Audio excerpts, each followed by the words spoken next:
আমাকে 1000-5 টাকা দাও রাহুল, নতুন একটা ড্রেস কিনবো। সামনের শনিবার তোমাদের অফিসের পিকনিক আছে না, ওখানে পড়ে যাব। রাত্রে নাইট ক্রিমটা মুখে ঘষতে ঘষতে বলে বিপাশা।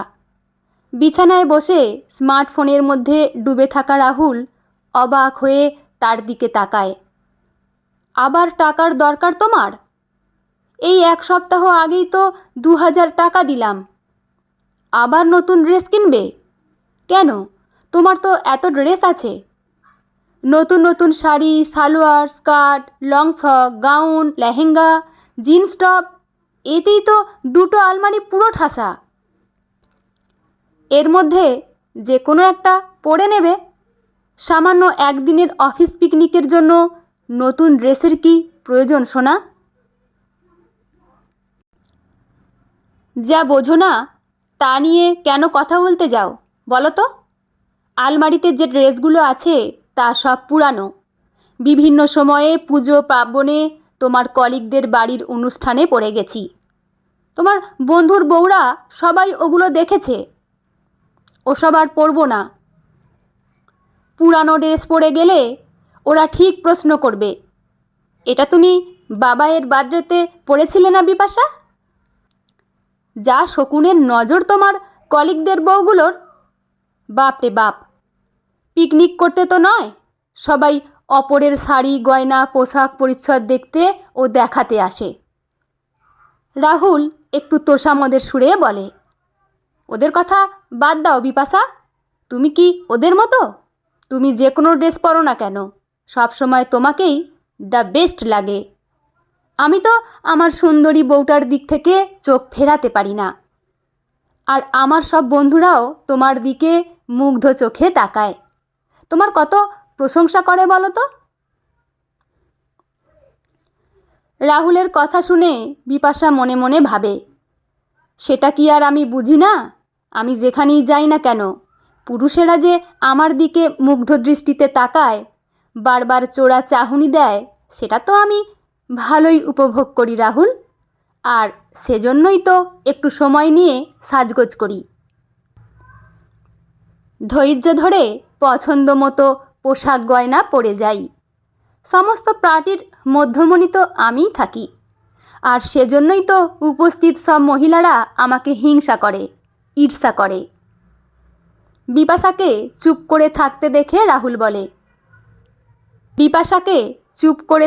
দেখে রাহুল বলে, এবারের পিকনিকটাতে স্বয়ং বিডিও সাহেব ওনার স্ত্রীকে নিয়ে উপস্থিত থাকবেন, কথা দিয়েছেন। এবার একটা ভালো শাড়ি পরে পিকনিকে যাবে বিপাশা, ওয়েস্টার্ন ড্রেস পরো না প্লিজ। বিরক্তিতে ভ্রু কুঁচকে যায় বিপাশার।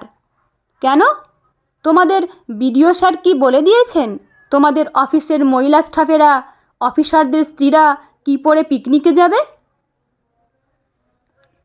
না না, তা কেন? স্যার কেন এসব বলবেন? আসলে আমাদের নতুন বিডিও স্যার অতি অমায়িক ভদ্রলোক। অফিসে জয়েন করেই অফিসে নতুন প্রাণের সঞ্চার করেছেন তিনি। আমাদের সঙ্গে ওনার সম্পর্ক অফিসিয়াল কম, পারিবারিক বেশি। উনি অত্যন্ত সহজ সরল ও প্রাণবন্ত মানুষ। এত বড় পোস্টে আছেন তবুও কোনো অহংকারের লেশমাত্র নেই। অফিসের সবাইকেই দাদা, দিদি, ভাই, বোন, মাসিমা ইত্যাদি সম্বোধন করেন। শুনেছি উনি গ্রামের এক মধ্যবিত্ত পরিবারের ছেলে। শুধুমাত্র মেধার জোরে আজ এত বড় চাকরি পেয়েছেন।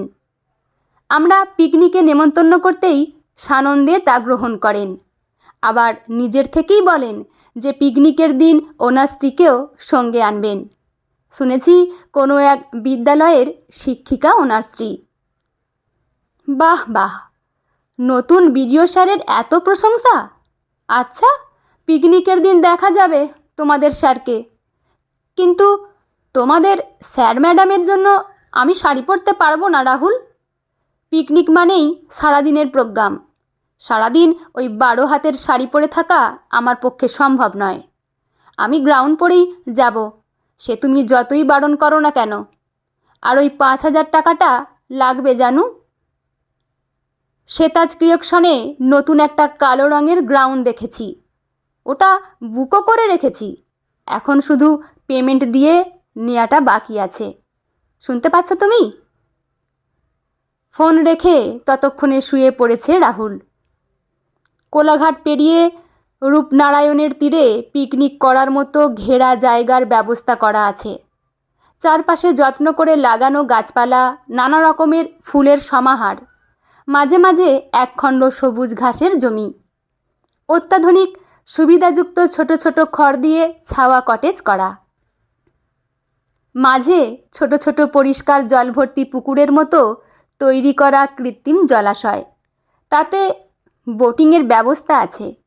পাশের একটা জলাশয়ে এক ঝাঁক সাদা হাঁস ভেসে বেড়াচ্ছে, চারিদিকে দোলনা লাগানো, তার পাশেই সাজানো গোছানো বাচ্চাদের জন্য একটা ছোট পার্ক, বাচ্চাদের খেলনার রকমারি উপাদানে ভর্তি। এক কথায় জোর করে একটা ছোটোখাটো গ্রামের পরিবেশ ফুটিয়ে তোলার আপ্রাণ চেষ্টা করা হয়েছে। মাঝে মাঝে নারকেল, সুপারি, দেবদারু, ঝাউ গাছ লাগানো। একটু দূরে নদী দেখা যাচ্ছে, খুব সুন্দর মনোরম পরিবেশ। এখানেই রাহুলদের পিকনিকটা হচ্ছে। ডিসেম্বরের মাঝামাঝি সময় চলছে, তীব্র শীত এখনও পড়েনি, তবুও বাতাসে একটা হালকা ঠান্ডার আমেজ আছে। বিপাশা কালো রঙের গাউনটা পরে খুব সুন্দরভাবে সেজে এসেছে, সাথে মানানসই জুয়েলারি, হালকা মেকআপ ও কালো ব্যান্ডেড রোদ চশমা। কিন্তু পিকনিকে এসেই তার ভীষণ মুড অফ হয়ে গেছে। অন্যান্য বারের মতো সৌরভ, জ্যোতিপ্রিয়, দেবেশদা, কনিষ্ক, রূপেশ দ্বারা কেউ তার সাজগোজের সেভাবে প্রশংসা করেনি বা তাকে কেউ গুরুত্ব দেয়নি। সবাই ব্যস্ত নতুন স্যার ম্যাডামের আসার প্রতীক্ষায়। রাহুলও ভীষণ ব্যস্ত। স্যার ম্যাডামকে আপ্যায়নের দায়িত্ব তার উপর। সীমা, জুইদি, আলেয়া, তিথি, রিম্পা, সুদেশনাদি, এদের প্রত্যেকেরই আলোচনার বিষয়বস্তু নতুন বিডিও স্যার ও ম্যাডাম। আসলে বিডিও অফিসের স্টাফেদের বাৎসরিক এই পিকনিকে কখনো ভূতপূর্ব কোনো বিডিও সাহেব উপস্থিত থাকেননি। এবারে প্রথা ভেঙে নতুন বিডিও সাহেব কলিগদের সঙ্গে পিকনিকে যোগ দিচ্ছেন। তাই তাকে খুশি করার, তার পছন্দ মতো সব কিছু করার জন্য সবাই ব্যতিব্যস্ত।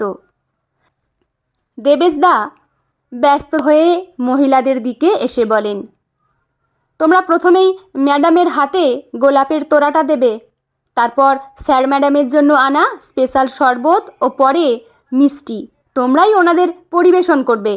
হাসি মুখে ম্যাডামকে একটু সঙ্গ দেবে, দেখো যেন ওনাদের কোনো অসম্মান না হয়।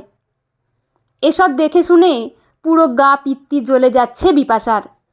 আজ সব মহিলারা হয়তো তাদের স্বামীদের কথা মতো অথবা নিজেদের পছন্দ মতো সবাই শাড়ি পরে এসেছে, শুধুমাত্র সেই গাউন পরেছে। এতে বেশ বিরক্ত লাগছে তার। অন্যবার সবাই gown, long frock, anarkali salwar, jeans top পরেই আসতো। তারপর পিকনিকের ফাঁকে তাদের নাচ গান দেদার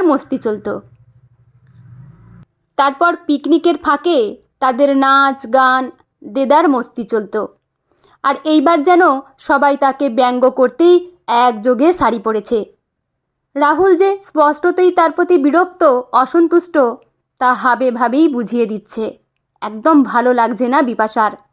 সব কিছুর যেন তারটাই কেটে গেছে। হঠাৎ সে শোনে সবাই বলাবলি করছে, বিডিও সাহেব এসে গেছেন, বিডিও সাহেব এসে গেছেন। দ্রুত দেবেশদা এসে নিজের স্ত্রীকে বলে, জুই তুমি ওনাদের শরবত রেডি করো ও জলখাবারের দিকটা দেখো, আর গোলাপের তোড়াটা বিপাশা তুমি ম্যাডামের হাতে দেবে। একটা কালো হন্ডাই গাড়ি থেকে নামে মনামি ও রিতম। হাওড়ার নিমপুরা ব্লকের বিডিও রিতম চৌধুরী এবং তার স্ত্রী মনামি চৌধুরী। অফিসের সবাই প্রচণ্ড ব্যস্ত। রাহুল শতব্যস্ত হয়ে রিতমের হাত থেকে গাড়ির চাবিটা নিয়ে নিজেই ড্রাইভ করে পার্কিং এরিয়ার দিকে চলে গেল। সবার দিকে তাকিয়ে রিতম ও মনামি স্মিত হাসছে। আলাপচারিতা, নমস্কার, প্রতি নমস্কারের পালা চলছে। সবার মাঝে থেকেও বিপাশা পুরো স্থির হয়ে স্ট্যাচুর মতো দাঁড়িয়ে আছে, তার সম্বিত ফেরে জুঁইদির ধাক্কায়। কোনো রকমে পুতুলের মতো হেঁটে গোলাপের তোড়াটা মনামির হাতে ধরিয়ে অস্ফুটে বলে, ওয়েলকাম ম্যাডাম, ওয়েলকাম স্যার। মৃদু হেসে গোলাপের তোড়াটা হাতে নিয়ে থ্যাঙ্কস বলে তাকে পাশ কাটিয়ে এগিয়ে যায় মনামি ও রিতম দুজনে। এরপর পিকনিক ভীষণ জমে ওঠে। বলা যায় রিতম একাই জমিয়ে রাখে। স্ত্রী মনামির অনুরোধে গিটার নিয়ে একটার পর একটা গান গায় রিতম। তাকে কখনো কখনো যোগ্য সঙ্গত করে মনামি। অফিসের সবাই স্যার ম্যাডামকে এত খোলামেলাভাবে পেয়ে ভীষণ আপ্লুত। খুব সাধারণ হালকা আকাশি রঙের একটা পিওর সিল্ক শাড়ি ও সাদা মুক্তোর গয়না পরে এসেছে মনামি। তাতেই সে সবার মধ্যমণি ও আকর্ষণের কেন্দ্রবিন্দুতে। মাঝে মাঝে সে হেসে উঠছে, আর তার দিকে শ্রদ্ধা ও সম্মানের দৃষ্টি নিয়ে তাকিয়ে আছে উপস্থিত সব পুরুষ মহিলারা সব ফিসফাস আরম্ভ করেছে, দেখ দেখ কত বড় অফিসারের স্ত্রী, কিন্তু কোনো অহংকার নেই, কি সুন্দর সহজভাবে আমাদের সঙ্গে কথা বলছেন। আজ নিজেকে ভীষণ পরাজিত বিধ্বস্ত মনে হচ্ছে বিপাশার। দলের সবার মধ্যে থেকেও বড়ই আনমনা সে। মনে পড়ে যাচ্ছে বেশ কিছু পুরনো কথা। আমি আর কতদিন তোমার জন্য অপেক্ষা করব রিতম? এতদিনেও একটা চাকরি জোটাতে পারলে না তুমি। বাবা মা আমার বিয়ের জন্য উঠে পড়ে লেগেছে। ভালো ভালো সরকারি চাকুরে পাত্র আসছে, আমি বাবা মাকে কি বলবো? বিপাশা অত্যন্ত বিরক্ত সহকারে বলে, এই চাকরি না পাওয়াটা কি আমার দোষ? আমি তো আপ্রাণ চেষ্টা করছি বিপাশা। ইংরেজিতে MA কমপ্লিট করার পর থেকেই বিভিন্ন কম্পিটিটিভ পরীক্ষা দিচ্ছি। একটু সময় দাও, একটা না একটা কিছু পেয়ে যাব। তুমি ততদিনে বরং বাংলায় MAতে ভর্তি হয়ে যাও, পড়াশোনাটা কমপ্লিট করে নাও, আর একটু ধৈর্য ধরো প্লিজ। আমি আর পড়বো না রিতম, আমার পড়তে ভালো লাগে না। তুমি তাড়াতাড়ি চাকরির চেষ্টা করো, না হলে আমাকে হারাতে হবে। আমার বাবা মা চাকুরে ছেলে ছাড়া আমার বিয়ে দেবে না, বুঝলে তুমি? উদাসীন রিতম চুপচাপ থাকে। মনে মনে ভাবে, চাকরি কি কোনো গাছের ফল যে চাইলেই টুপ করে পেরে নেব? বিপাশা বুঝেও বুঝতে চায় না কেন কে জানে। নিজের অক্ষমতার প্রতি খুব রাগ হয় রিতমের। তোর ব্যাপার স্যাপার কি একটু খুলে বলতো বিপাশা? রিতমদার সাথে এই জঘন্য খেলাটা খেললি কেন? একদিন বিপাশাদের বাড়িতে এসে হাঁপাতে হাঁপাতে বলে মনামি। বিপাশা ও মনামি সেই স্কুল জীবনের অভিন্ন হৃদয় বান্ধবী। উচ্চ মাধ্যমিকের পর দুজনে একই সঙ্গে রাজা গঙ্গাধর কলেজে বাংলা অনার্সে ভর্তি হয়। দুই বান্ধবীর চেহারা, গঠন, প্রকৃতি, স্বভাব সম্পূর্ণ ভিন্ন প্রকৃতির। মনামি রোগা পাতলা, শ্যামলা, শান্ত প্রকৃতির এক মেয়ে। অন্যদিকে বিপাশা ফর্সা, পাতলা, অত্যন্ত সুন্দরী, চাকুরিরত বাবা মায়ের আদরের মেয়ে। নিম্ন মধ্যবিত্ত পরিবারের মেয়ে মনামির পড়াশোনায় প্রখর বুদ্ধি। অন্যদিকে বিপাশা চঞ্চল, উচ্ছল, পাহাড়ি, নদী, মন সর্বদাই উড়ু উড়ু। তবুও দুজনের প্রগাঢ় বন্ধুত্ব। কলেজের সাংস্কৃতিক অনুষ্ঠানে গান শুনেই তার থেকে 1 বছরের সিনিয়র রিতমের প্রেমে পড়ে বিপাশা। আর তখন থেকেই বান্ধবীর প্রেম কাহিনী নীরব দর্শক মনামি। মনামির উদ্বিগ্ন মুখের দিকে তাকিয়ে বিপাশা বলে, ও তুই শুনে ফেলেছিস? তা কে বলল তোকে খবরটা রিতম? না রে, রিতমদা কেন তোদের পার্সোনাল ব্যাপারে আমার সাথে আলোচনা করবে? আমাকে তোর বোন তিয়াসা বলল তোর নাকি কলকাতায় বিয়ে ঠিক হয়ে গেছে। তুই ঠিকই শুনেছিস মনামি, আমি রিতমের সঙ্গে অনেক দিন আগেই ব্রেকআপ করে নিয়েছি। এই বলবো বলবো করে তোকে কথাটা বলা হয়ে ওঠেনি। আর এখন আমি একজনের সাথে সম্পর্কে আছি, খুব শিগগিরই বিয়ে করব তাকে। সম্বন্ধটা অবশ্য বাবা মা আগে ঠিক করেছিল, পরে কথা বলতে বলতে আমাদের প্রেম হয়ে গেছে। ওর নাম রাহুল সেনগুপ্ত, ইঞ্জিনিয়ার, বর্তমানে সরকারি চাকরি করে। তাছাড়া রাহুলের বাবা মা দুজনেই সরকারি চাকরি করেন। কলকাতায় নিজেদের বড় দোতলা বাড়ি, বাড়িতে নিজেদের গাড়ি আছে। রাহুল ওর বাবা মায়ের একটিই ছেলে, একমাত্র বিবাহিত বোন পুনেতে থাকে। ছোট্ট নির্ঝঞ্ঝাট পরিবার, আর কি চাই। সামনের ফাল্গুন মাসে বিয়ের দিন ঠিক হয়ে গেছে। বিস্মিত মুখে মনামি বলে, আর রিতম দা? রাহুলের সঙ্গে রিতমের কি তুলনা হয় বল? রিতম এখনও কাঠ বেকার, এতদিনেও একটা সরকারি চাকরি জোটাতে পারল না। তাছাড়া ওই তো বাড়ির অবস্থা, অসুস্থ বাবা, রোগ জর্জরিত মা আর আইবুড়ো বোন। এই অবস্থায় আমার রিতমকে বিয়ে করার প্রশ্নই আসে না। আর কোনো মতে রিতম যদি কোথাও একটা কেরানির চাকরি পায়, তাহলে নিজের পায়ে দাঁড়াতে আর পারিবারিক দায় দায়িত্ব মেটাতেই সব সময় ও অর্থ চলে যাবে। আলাদা করে আমাকে দেওয়ার মতো কিছু থাকবে না ওর কাছে। আর তাছাড়া রিতমের ওই বাড়িতে গিয়ে ওর বাবা মায়ের সাথে আমার থাকা একেবারেই অসম্ভব। তাই সব দিক বিবেচনা করে এই সিদ্ধান্ত নিয়েছি। অবাক বিস্ময় মনামি বলে, তাহলে এতদিন যে রিতমদাকে ভালোবাসলি, ওর সাথে একসাথে ঘুরলি, এগুলো কি সব অভিনয় ছিল? রিতমদাকে জেনে, ওর পারিবারিক অবস্থা জেনে বুঝেই তো ভালোবেসেছিলি, নাকি সবটাই তোর ছেলে খেলা ছিল, লোক দেখানো ছিল? না রে, রিতমকে আমি সত্যিই ভালোবেসেছিলাম। আসলে কি ভেবেছিলাম বলতো? সেই মাধ্যমিক থেকেই রিতমের চোখ ধাঁধানোর রেজাল্ট, কলেজে বিশ্ববিদ্যালয়ে সব জায়গায় ইংরেজিতে ফার্স্ট ক্লাস পেয়েছে। তাহলে কোনো বড়সড় চাকরি, নিদেন পক্ষে বিদ্যালয়ের শিক্ষকতার চাকরি ও অনায়াসে জুটিয়ে নেবে। তাহলে তাতে আমার বাবা মায়ের আর কোনো আপত্তি থাকবে না, আর আমার ভবিষ্যৎ জীবনটাও ভালোভাবে কেটে যাবে। কিন্তু এত ভালো রেজাল্ট করে কি হলো বলতো? নিজের দায়িত্ব নিতে পারছে না রিতম, আর আমার কি দায়িত্ব নেবে? একটা ছেলে যে তোর প্রেমিক, সে একটা সরকারি চাকরি পাচ্ছে না বলে তুই তার হাতটা ছেড়ে দিবি? এ কেমন প্রেম তোর বিপাশা?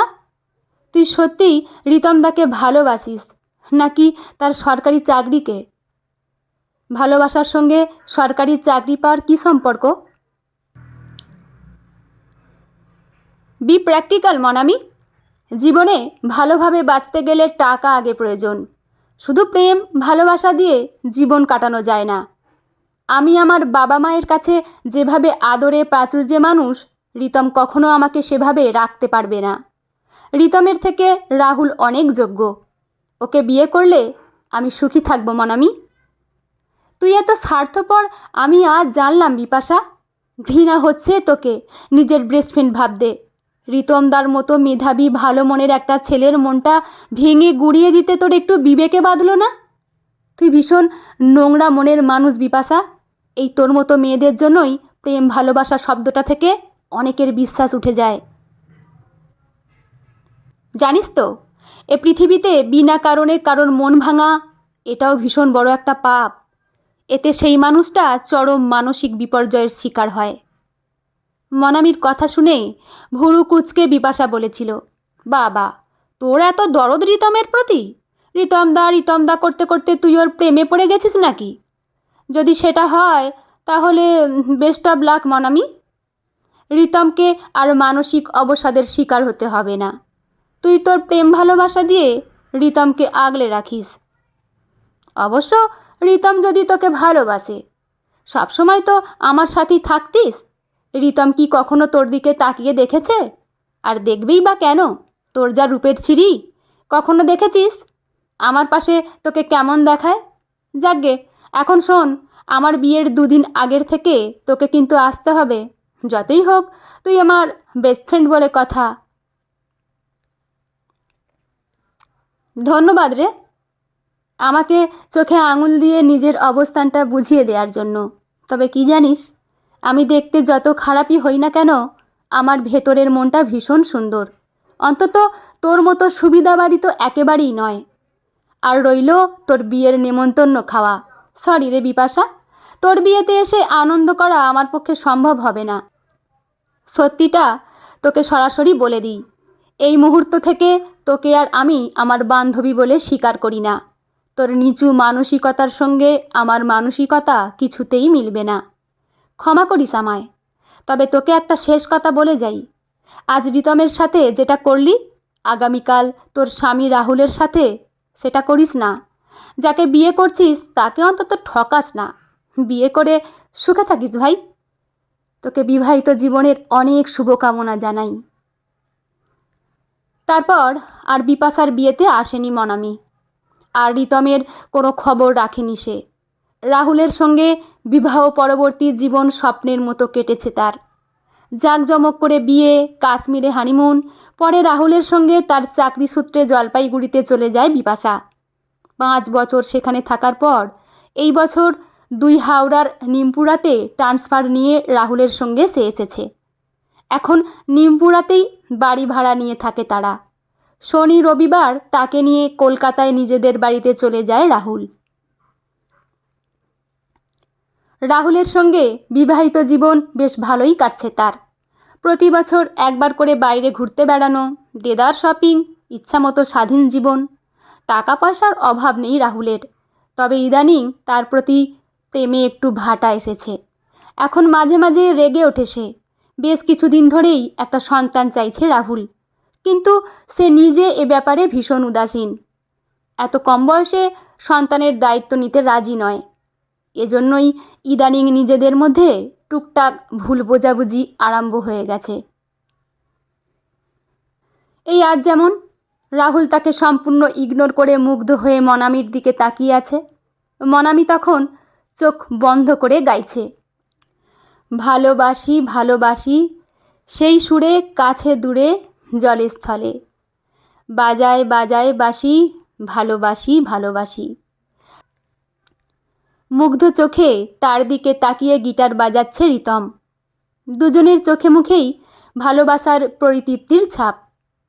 দেখেই অন্তরটা জ্বলে ওঠে বিপাশার। মনে মনে ভাবে, মনামিটার যে পেটে পেটে এত জিলিপির প্যাচ ছিল, আগে বুঝতাম না তো। ঠিক রিতমটার সঙ্গে ঝুলে গেছে। এখন তো ভীষণ ভালো চাকরি পেয়ে গেছে রিতম, তাই সুযোগ বুঝে তার গলায় ঝুলে পড়েছে। আর এখন এমন ভাব করছে যেন দুজনের কত দিনের প্রেম, আর আমাকে চিনেও চিনতে পারছে না। দুজনে একদম পাত্তাই দিচ্ছে না। অহংকার হয়েছে মনামির। হাজার হোক বিডিওর স্ত্রী তো। আর রিতম, ওরও ভীষণ অহংকার হয়েছে। আগে আমার পিছনে পিছনে সবসময় ঘাড় নিচু করে ঘুরতো, এখন একবার চোখ তুলে আমার দিকে তাকাচ্ছে না পর্যন্ত। হঠাৎ সকলের সমবেত হাততালির শব্দে চমকে ওঠে বিপাশা। তোষামোদের সুরে দেবেশদা বলে, স্যার ম্যাডাম যে এত সুন্দর গান করেন, এত গুণী, আমরা আগে জানতাম না। আজকের পিকনিকে আমাদের উপরি পাওনা ম্যাডামের সুমিষ্ট গলায় সুললিত রবীন্দ্রসঙ্গীত।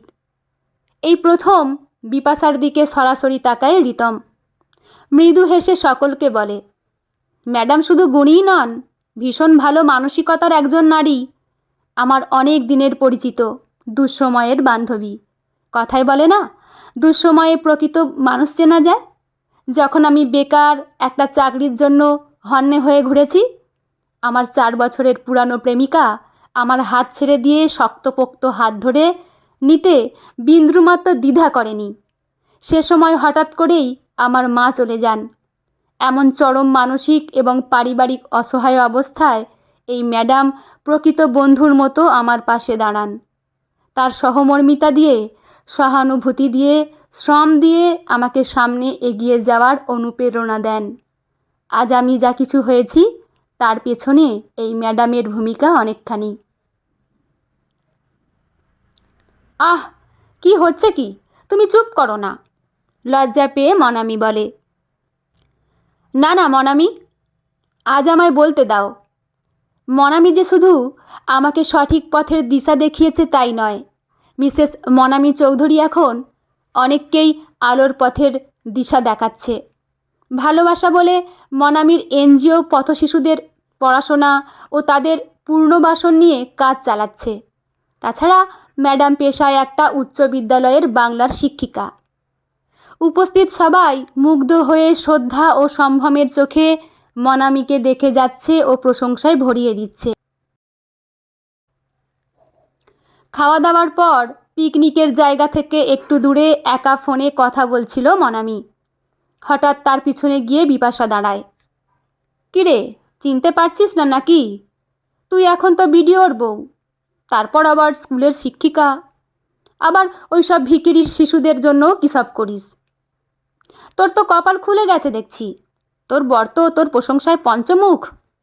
তা কি দিয়ে বশ করলি রিতমকে? বাবা, দুজনের এত প্রেম?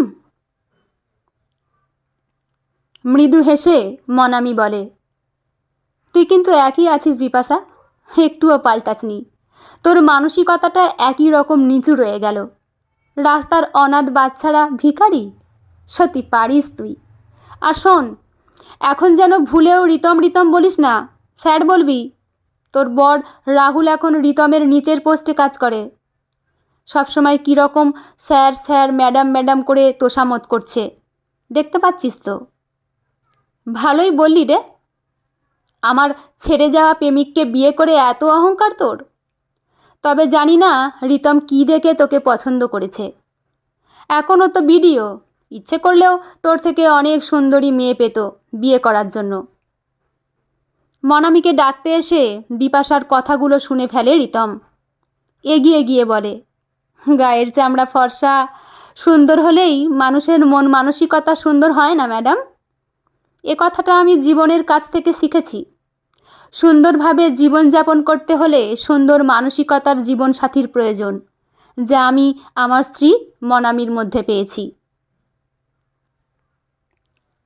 আহত গলায় বিপাশা বলে, আমাকে আপনি আপনি করে কেন কথা বলছো রিতম? তুমি কি আমাকে চেনো না? আমাদের এতদিনের সম্পর্ক ছিল, নাকি মনামিকে বিয়ে করে আমাকে সম্পূর্ণ ভুলে গেছো?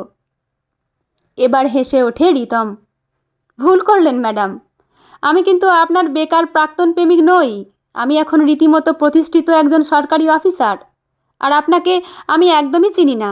হ্যাঁ, আমার একজন স্বার্থপর প্রতারক প্রাক্তন প্রেমিকা ছিল, তবে তার কথা এখন আমার আর মনে পড়ে না। আমি বর্তমানে নিচু মানসিকতার লোকজনের সঙ্গে বেশি মেলামেশা পছন্দ করি না। চলো মনামি, এখানে ফালতু নিজের মূল্যবান সময় অপচয় করো না। একটু পরে সবাই ওদের খোঁজে এখানে এসে পৌঁছায়। রাহুল বলে, কি ব্যাপার বিপাশা, ম্যাডামকে তুমি চেনো নাকি? দেখলাম দুজনে অনেকক্ষণ ধরে হেসে হেসে গল্প করছো। বিপাশার কথা বলার আগেই মনামি হেসে বলে, না না মিস্টার সেনগুপ্ত, মিসেস বিপাশা সেনগুপ্তর সাথে আমার আজই এখানে আলাপ হলো। আসলে আমরা বাগানের এই ফুলগুলো নিয়ে আলোচনা করছিলাম। আহত দৃষ্টিতে মনামির দিকে তাকায় বিপাশা। মনামি আজ তাকে বান্ধবী বলে পরিচয় দিতেও বিন্দুমাত্র রাজি নয়, অথচ একদিন তারা প্রিয় বান্ধবী ছিল। অপমানে মুখটা কালো হয়ে যায় তার। সকলের দিকে হেসে রিতম বলে, আজকের দিনটা খুব ভালো কাটলো আপনাদের সঙ্গে। আজ আসি তাহলে। মিস্টার রাহুল সেনগুপ্ত, আমার গাড়িটা যদি পার্কিং থেকে কাইন্ডলি এনে দেন। হ্যাঁ হ্যাঁ স্যার, এখনই যাচ্ছি। দৌড়ে গিয়ে পার্কিং এরিয়া থেকে গাড়িটা সামনে এনে দেয় রাহুল। মনামিকে পাশে বসিয়ে নিজে ড্রাইভ করে পিকনিক স্পট থেকে বেরিয়ে যায় রিতম। পিছনে অপমানিত বিধ্বস্ত বিপাশা চোখের জল লুকাতে তাড়াতাড়ি সানগ্লাসটা পরে নেয়। বন্ধুরা, গল্পটি এখানেই সমাপ্ত। আপনাদের কেমন লাগলো অবশ্যই কমেন্ট করে জানাবেন, আর চ্যানেলে নতুন বন্ধু হয়ে থাকলে চ্যানেলটি সাবস্ক্রাইব করে পাশে থাকবেন। লেখা মিঠু রায় চক্রবর্তী, পাঠে আমি রিমি। দেখা হচ্ছে পরের কোনো গল্প নিয়ে। ভালো থাকবেন সবাই, ধন্যবাদ।